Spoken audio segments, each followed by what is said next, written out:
Olá, galera da Química, seja muito bem-vindo a mais uma videoaula, dando sequência aos nossos estudos sobre o átomo. Nos vídeos anteriores, nós vimos que o átomo ele não é indivisível, ele tem as suas divisões e chegamos num modelo atômico bastante interessante, que era o modelo atômico de Bohr-Rutherford, que este modelo propõe que há um núcleo no átomo.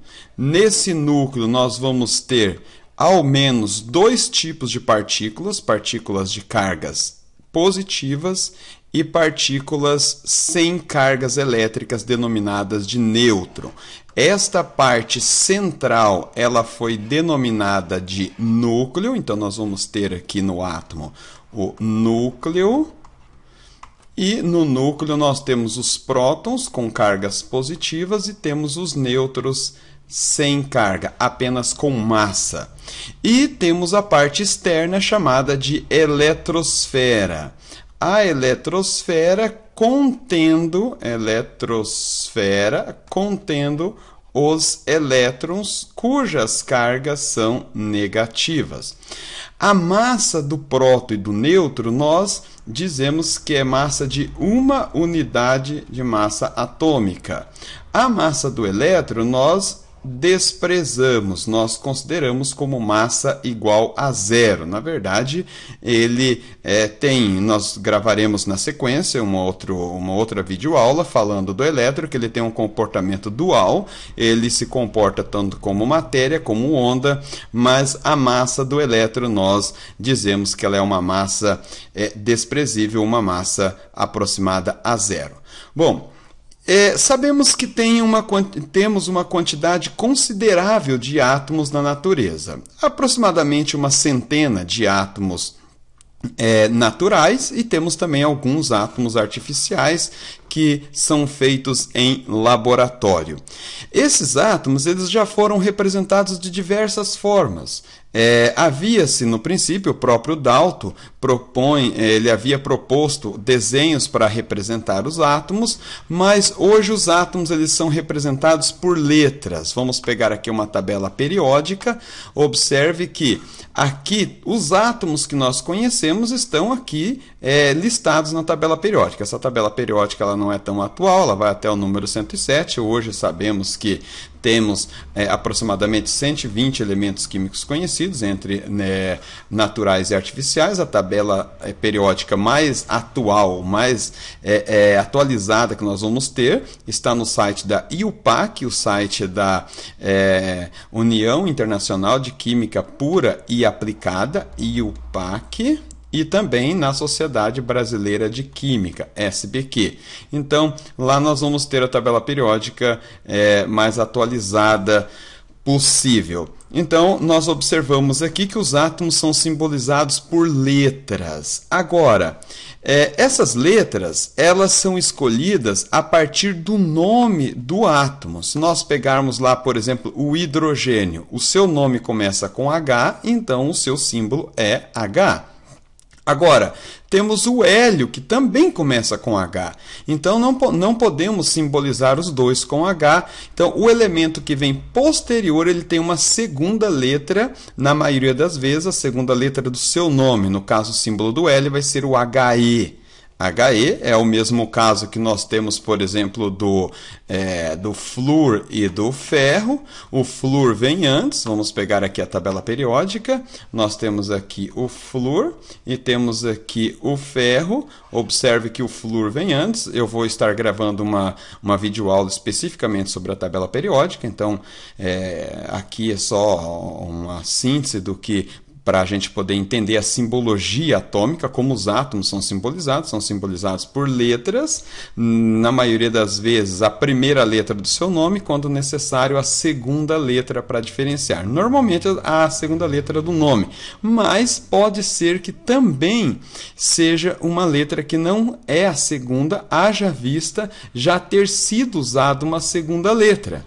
Tá? Então, por exemplo, aqui nós temos o carbono, começa com C, então o símbolo dele é C. O cálcio, Ca, a segunda letra é o A, mas vamos ver se nós temos aqui tem o césio, tá? Então o césio, a segunda letra não é o E, tá? Porque certamente já deve ter o sério vem antes dele. Não estou achando aqui o sério, daqui a pouco posso achá-lo e mostrá-lo. Mas aqui está um exemplo de que não necessariamente deva ser a segunda letra do nome. Bom, essas simbologias atômicas, elas trazem as seguintes informações. Sobre escrito na letra, nós vamos ter a massa atômica simbolizada pela letra A. Massa atômica, a massa do átomo. E subscrito, nós vamos ter o número atômico.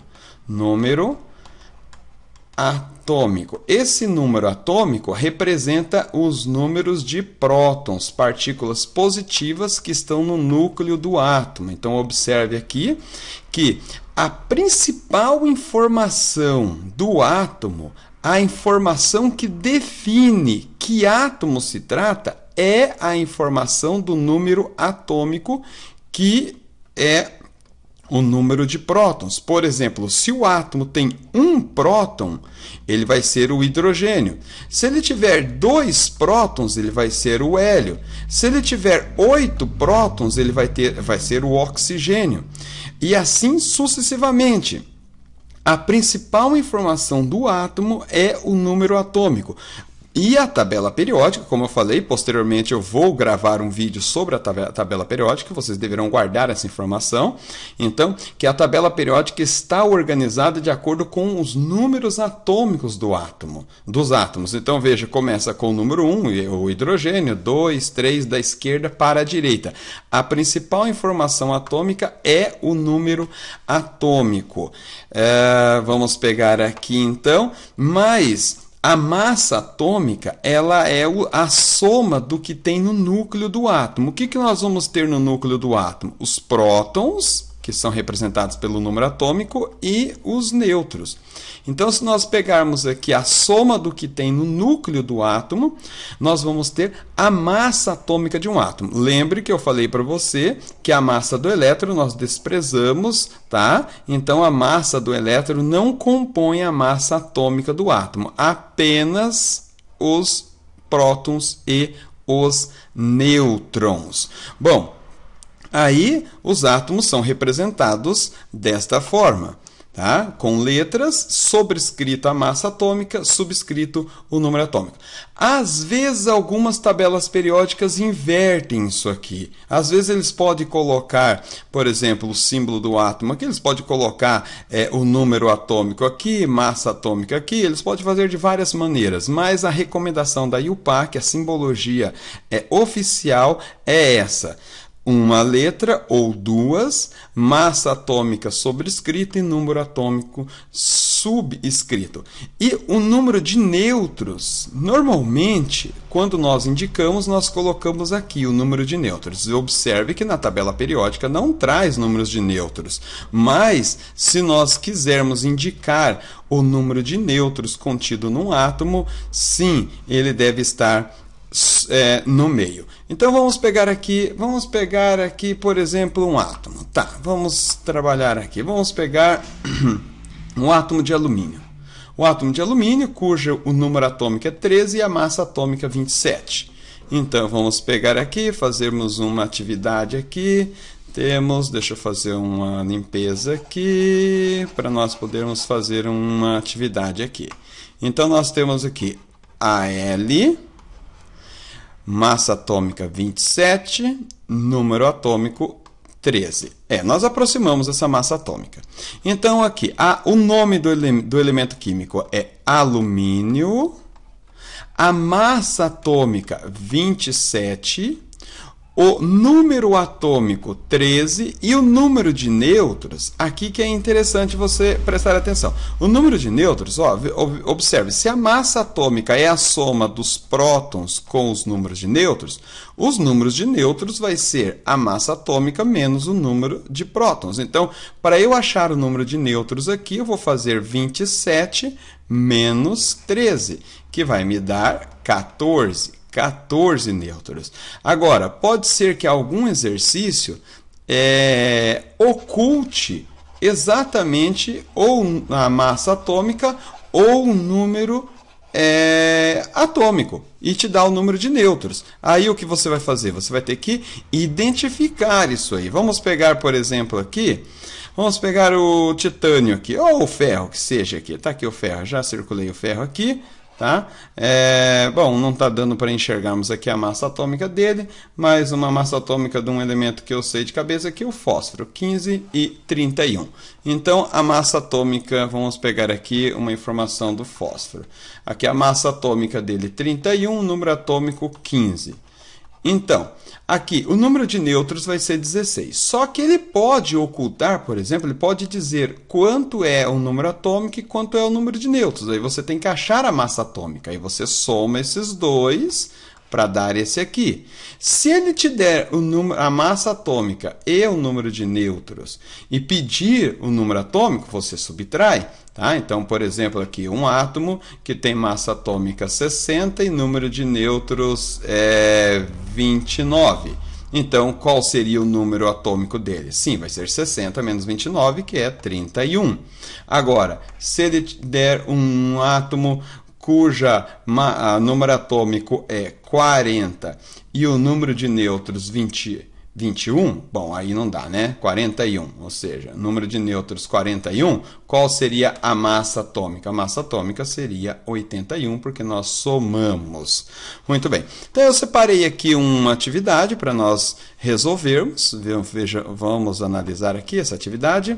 Sabendo que a massa atômica de um átomo X é igual à massa de 9 átomos de hélio, determine o número atômico, seu símbolo e nome, sabendo que o seu número de nêutrons é 19. Bom, então ele nos deu a massa atômica, que é uma informação que nós vamos ter que descobrir no exercício. Tá? Então a massa atômica, ele diz, massa atômica de um átomo X é igual à massa de 9 átomos de hélio, ou seja, 9 átomos de hélio. Qual é a massa atômica do hélio? A massa atômica do hélio é 4.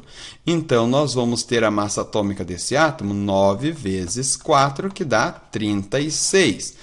A massa atômica do átomo X é 36 e o número de nêutrons é 19. Ele pergunta que átomo é. Determine o número atômico e que átomo será esse aí. Bom, então nós vamos aplicar a equação massa igual número atômico mais número de nêutrons.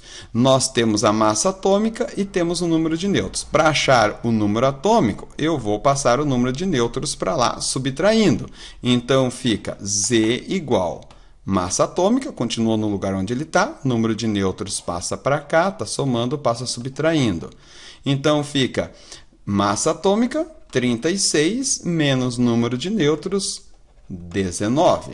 6 não dá por 9, impressa fica 2, aqui fica 16. Então, 16 menos 9 vai dar 7. E 2 menos 1, 1. 17, número atômico igual 17. A gente vai lá na tabela periódica e descobre que átomo que tem o número atômico 17, nós vamos ver que é o cloro. Então, este átomo do exercício é o cloro.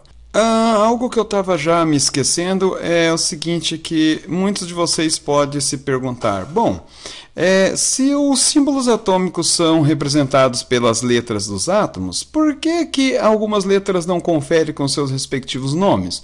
Como é o caso, por exemplo, do cobre, que é CO, e aqui é representado por Cu, a prata, Ag, sendo que o nome prata começa com P, e ouro, ou ainda o próprio mercúrio.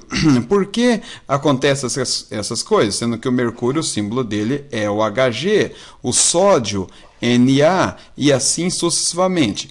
Acontece, estimado aluno e amante do conhecimento da química, que os símbolos eles são derivados do nome dos elementos químicos, normalmente em latim, Então, o cobre em latim é cupre, a prata é argentum, e, inclusive por isso que a Argentina chama-se Argentina, porque lá era uma região que pelo menos tinha muita prata, por isso é o nome argentum.